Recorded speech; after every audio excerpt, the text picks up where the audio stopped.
Good morning. We're here in room 5 of the SOB where the Conference Committee on House File 2949, the Omnibus Education Bill, just had its first hearing. It was very interesting because the commissioner came and she listed items that if they are in the bill, according to her, she didn't say it would be vetoed, but she said it would not be acceptable.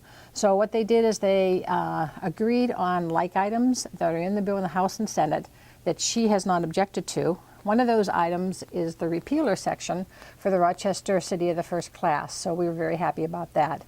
Also, the House conferees are Garofalo, Erickson, Loon, Paul Anderson, and Dietrich. And on the Senate side, it's Chair Olson, Han, Chamberlain, Stump, and Bonoff. So it makes for an interesting group of people.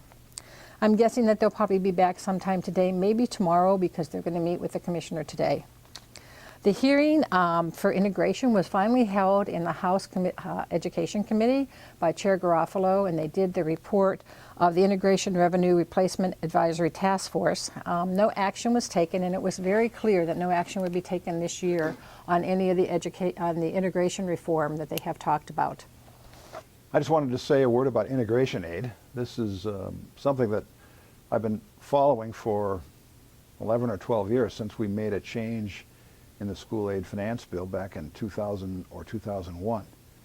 And the amount of money that integration aid has yielded the district has gone from like 600 and some thousand a year up to well over $1 million, I believe. And so I know that not everybody likes categorical aids, but until someone invents something new, that's a lot of money, and we've been watching it very closely.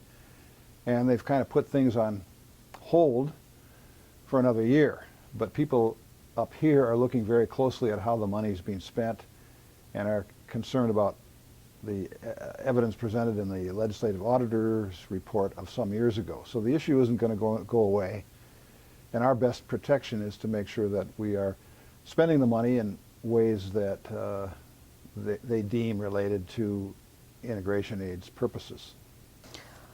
Some of the bills the governor has signed this session would be the prone restraint bill, and then House File 392, the school bus arm crossing as a requirement, adult education performance tracking system modifications, adult education basic education service programs disruptions, the substitute principals and their requirements is what they need to do after they're retired, the school food service fund, equipment purchase approval process has been simplified, and he did veto the payback of the shift, which was House File 2083.